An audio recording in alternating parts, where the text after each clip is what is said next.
the risks that Marvel takes in in this show, in Daredevil, in Agents of Shield, it just it blows my mind. It really does, because everybody they talk about the Marvel movies, how anytime somebody dies, well, they didn't actually die. Um, and obviously, Agents of Shield. If you watch the show, there have been one or two characters that have died that you didn't expect to die, but then they did, and you're like, wow, this is can't believe they just killed him off. And Daredevil came around, and there's a lot more death in that one. But oh my gosh, like, uh, I, uh, I'm speechless right now. I really am. Oh, okay, okay. Okay. So this is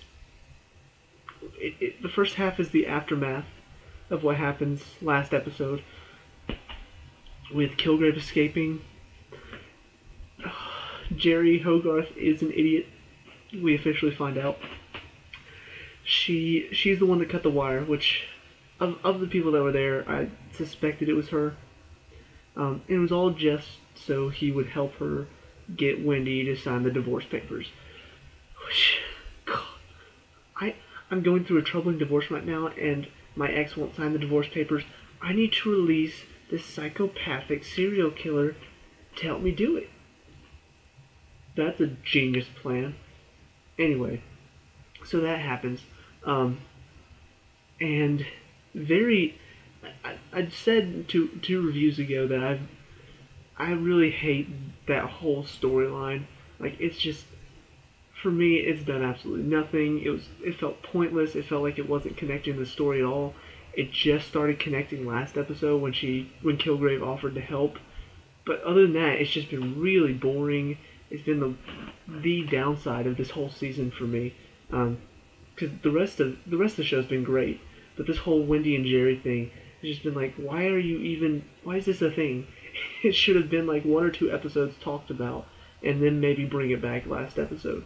But it's become like a main plot point. I'm like, it should not be. This is dumb. Like, I don't even like Jerry. She's an idiot. But anyway, it has been a thing for most of the season, but it's finally come to a conclusion, and quite an intense conclusion at that. Jerry is driving Kilgrave. He commands her to take him to the doctor that she can trust. In which case, for some reason, takes her to Wendy. So apparently she thinks she can trust her. I didn't know that.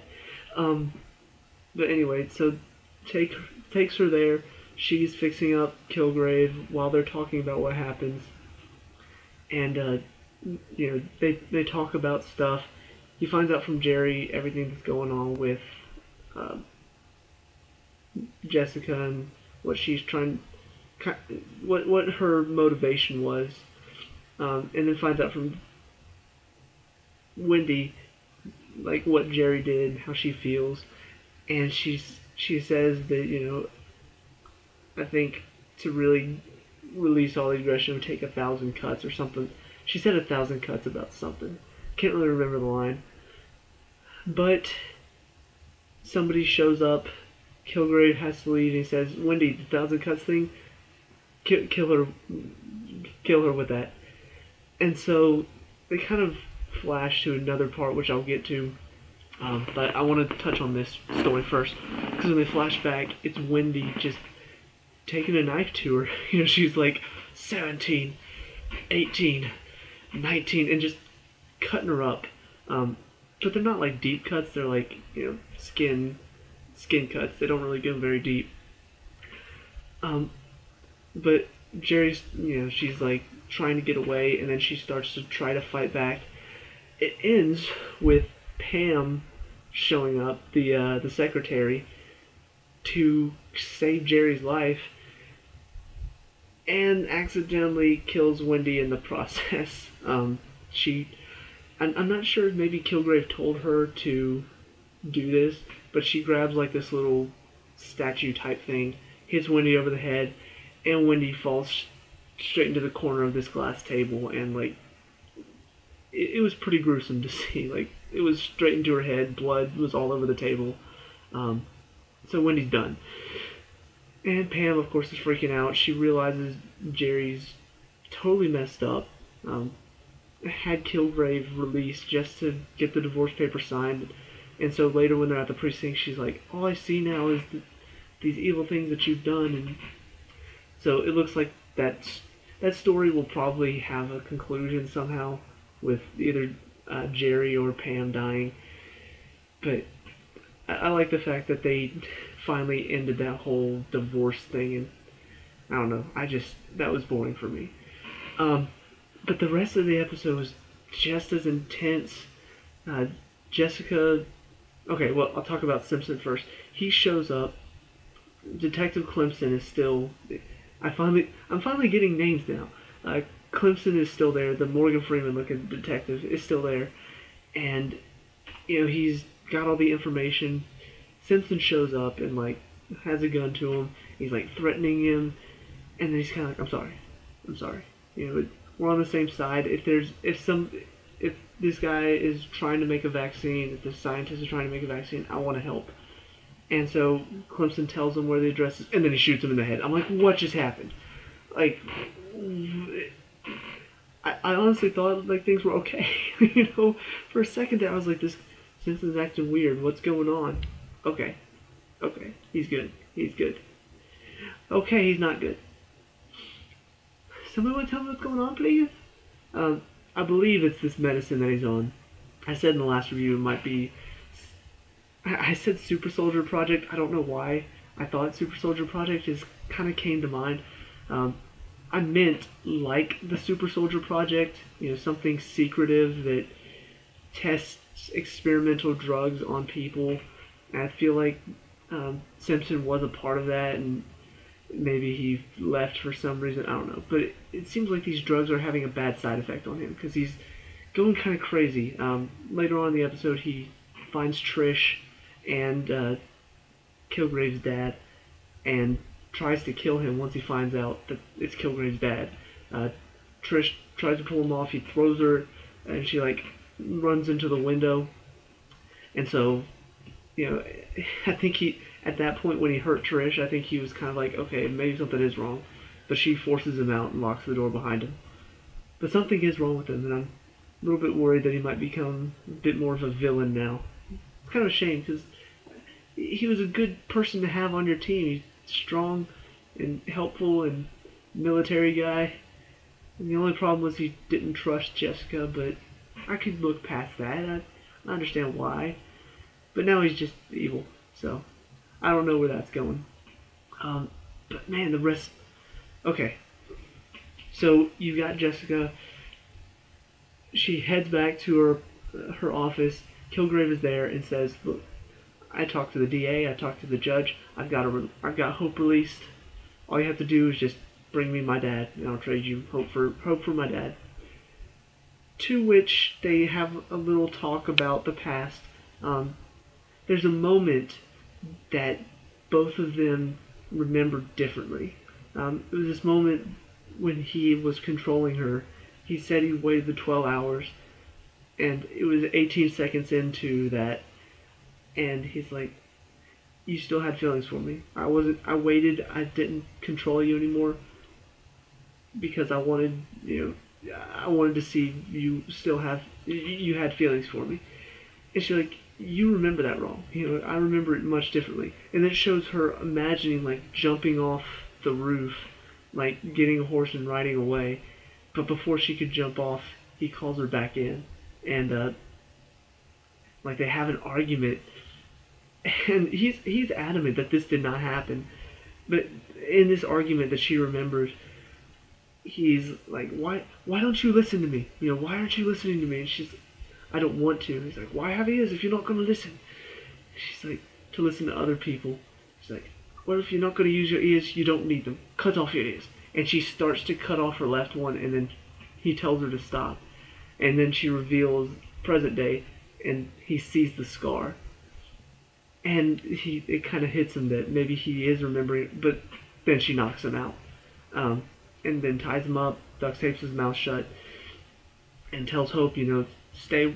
I'm coming to get you tomorrow. I'm gonna pick you up. Meanwhile, Malcolm is helping out Crazy Girl for some reason. The what's her name? I can't remember her name now. She's the I hate this character. She's the one that was doing incest with the brother that died, Reuben. He's helping her out for some odd reason. And I don't know why, but then she follows him to the little sponsored thing that they do, and he finally admits to everybody in the group, not knowing she's near him, everything that Kilgrave did to her brother and what he did to help Jessica, and he shares all that. So she hears him and is talking to the group and somehow convinces the group that Jessica is the one to blame for all of this. To which I say, I have no more faith in these people. The two women don't go, to their credit. They look like maybe they might go, but the two men are just like, yeah, this girl was just talking about where's her brother's heart and his little toesies. But yeah, she's not crazy. Let's go talk to her. Let's go find out who's just... And the main reason I have a problem with whatever her name is, she has no reason whatsoever to dislike Jessica. Just because she's annoying and Jessica called her out that one time and her brother liked Jessica. That's the only reason why. And now she's like convinced that Jessica is like the reason for everything. And that's the only reason why, because it's a personal thing. And these guys, for some reason, are just drawn into it. And I don't even want to say to be fair, because there's no really good reason. The only reason that I can think of for the one guy is because it's the one guy who abandoned his son because Kilgrave told him to drive him around town. I get his reason because he's tired of having to wait to see his son. He's been waiting forever to see his son, but he can't because of what Kilgrave did, and nothing's changing. The other guy, though, is the guy that gave up his coat to Kilgrave. And he's tired of waiting, too. Yeah, I want to get Kilgrave. He made me give away my coat. Oh, you poor thing. You gave away your coat? So you didn't have to murder people then. So you didn't have to watch as this man tore apart the life around you. So you didn't have to murder your parents then. So you didn't have to play cello until your hands stopped hurting. So you didn't lose your son. You lost your coat. See, that makes total sense why you'd be so upset. This scene just stood out for me as the dumbest scene in the past few episodes. Like the whole thing with the divorce is definitely the dumbest thing throughout the whole season so far. But this recently is the dumbest scene that I've seen. Because I've seen stuff like this in other TV shows and movies where the crazy person somehow rallies people behind them, and she's like, "Why are you following them? They're crazy." But I didn't expect them to do it in this. It's Marvel. It's Jessica Jones, where it's supposed to be dark and there's not supposed to be stupid stuff that finds its way. But then this scene happens, and these guys completely fall in line behind the crazy girl to go deal with Jessica Jones because she's the reason Kilgrave is doing this stuff. She's the Who cares about Kilgrave? Kilgrave can go mess with other people all he wants. We need to go deal with Jessica, because she's the reason stuff's going wrong, right? Right? I mean, she's obviously the one that made you take off your coat and give it to Kilgrave. She's the one that made you leave your son. This makes total sense, guys.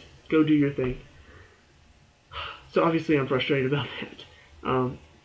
But yeah, I don't know. It didn't make any sense. I hate it whenever the crazy person somehow manages to convince people to follow them, even though it's like, they're crazy.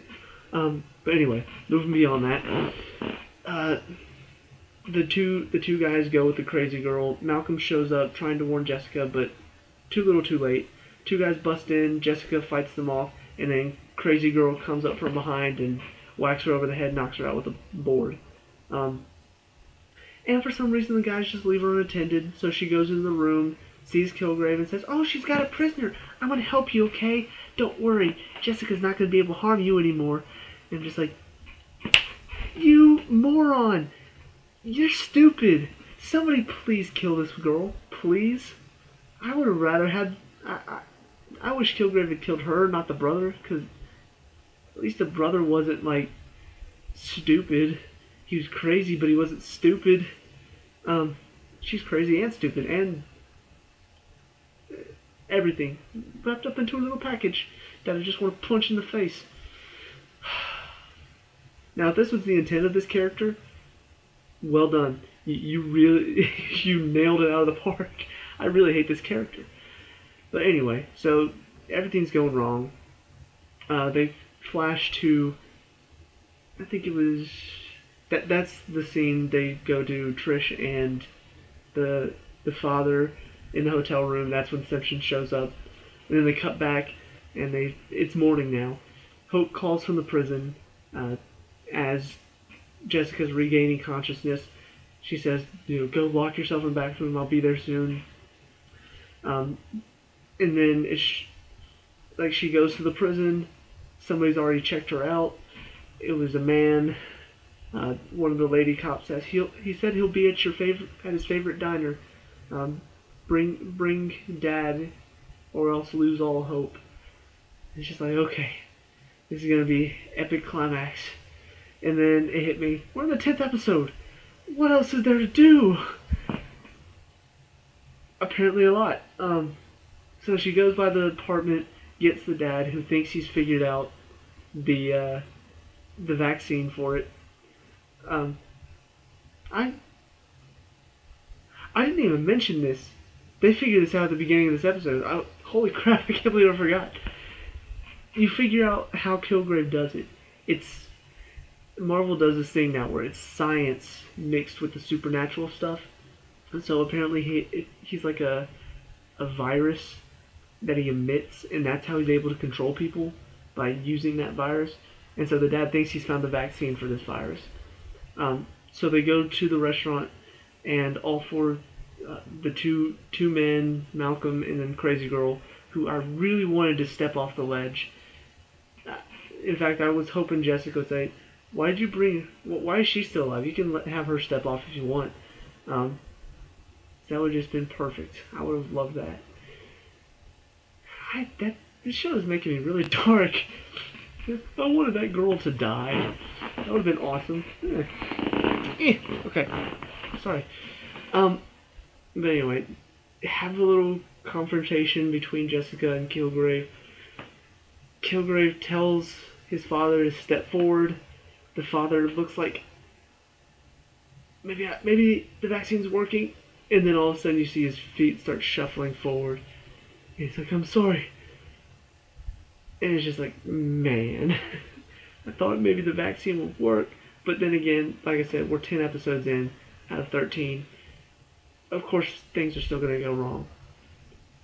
But then once again, the show says, you know what? Let's take it up a notch. Hope breaks the glass at her table, to which Kilgrave says, "You know you can't kill me, silly girl." And she's like, "No, but now Jessica can." Stabs herself in the neck. And I'm just like, what? Like, this whole... It's just... I'll explain why this is frustrating in a second, because let me finish. Kilgrave tells people to step forward. Jessica saves them.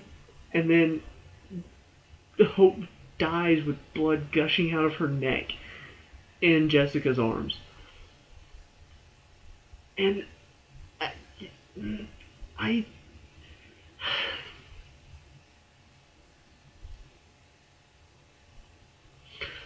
okay, let me explain why this is both frustrating and at the same time ingenious by the writers. frustrating because it feels like this whole season has now been for naught. You know, the whole point of this season, the whole point of not killing Kilgrave is to save Hope. It's all been to save her. That's the whole point of this season, is to save Hope, but get Kilgrave. It's almost... I'm trying to think of a good example for this. I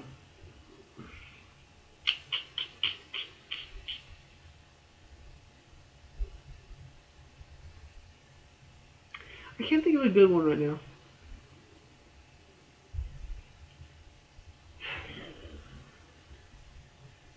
Okay, I can't think of a good one, but basically, the whole...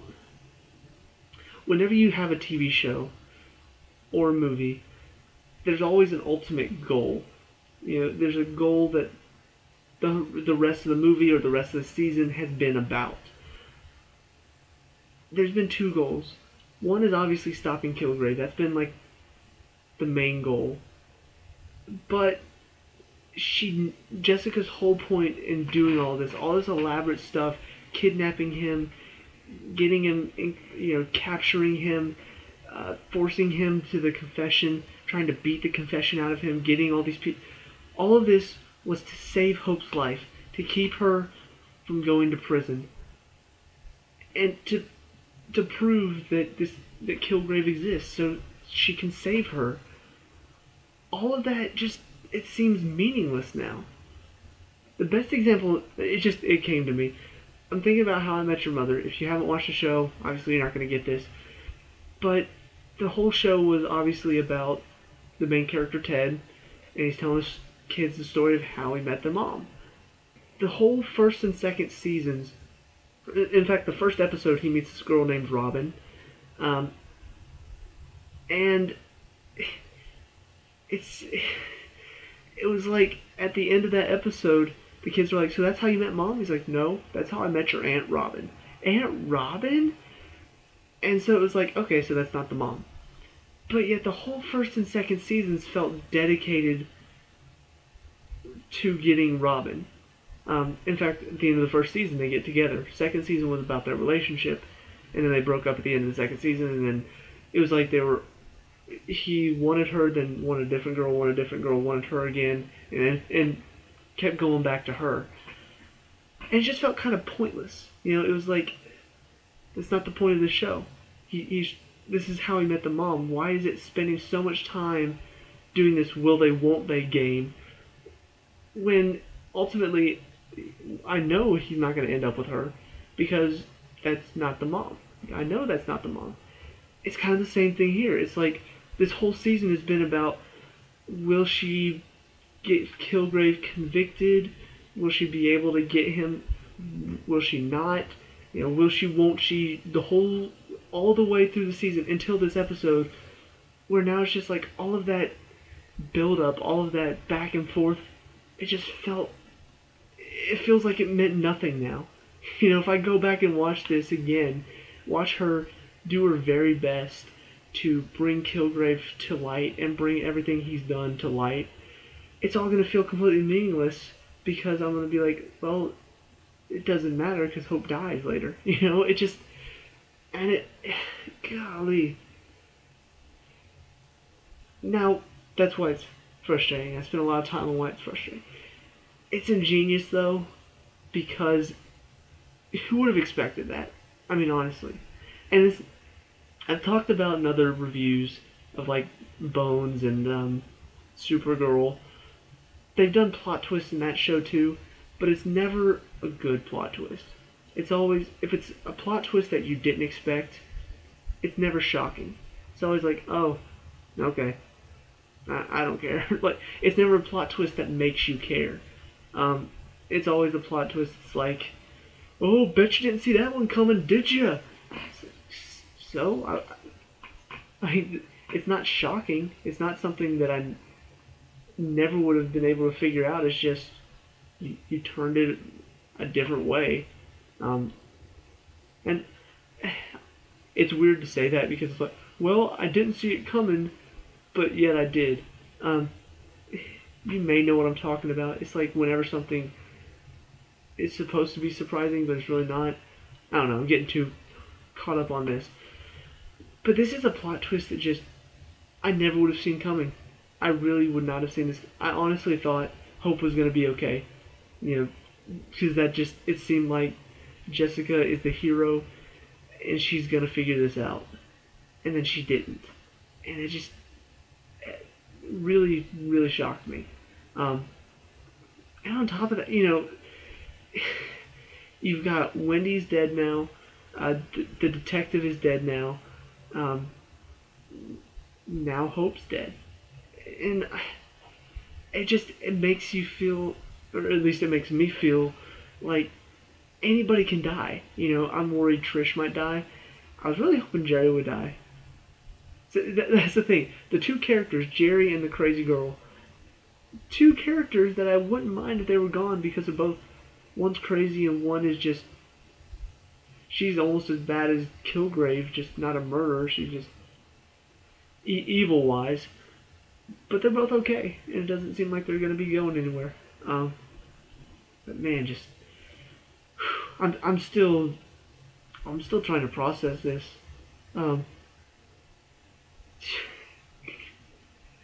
This is going to be more of a reaction review than an actual review. Which it's nice that this is on Netflix, so I can just watch, do a video, watch, do a video. So this is more of a reaction review than it is talking. I don't know. But yeah, that's everything that happened this episode. I guess talking about future, wonder what they're going to do with Simpson, how much of what's going on with him is going to be explained. We still got 3 episodes left. I have no idea where they're going with this. 3 episodes. That's 3 hours. Or about 3 hours. 50 minutes long. Somewhere around 50 minutes. I don't... Like, most of the time you can kind of see the build-up to the final climax. In this case, we've had that build-up to the final climax, like, twice now in the past 2 episodes. Like, the scene, like, last episode when he was in the place with his parents, it felt like, okay, it's done.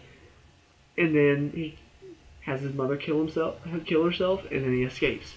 And then in this one, they have the final showdown. Hope's released. The dad is there. It's gonna be done. And then Hope kills herself. The Kilgrave escapes with his father, and Jessica is left holding a dying Hope.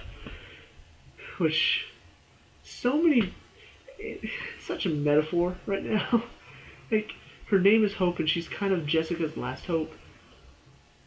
That was planned by the writers. But so much left, or so much time left, and it doesn't feel like they can go much farther. So I am completely intrigued to see where this is going. Man, this show is really pulling out all the stops right now. So I'm gonna take a breath, take a little break, take a breather.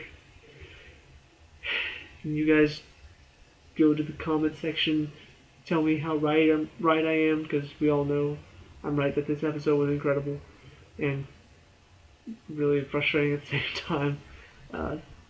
So yeah, let me know what you think. See you at the next review. Peace out.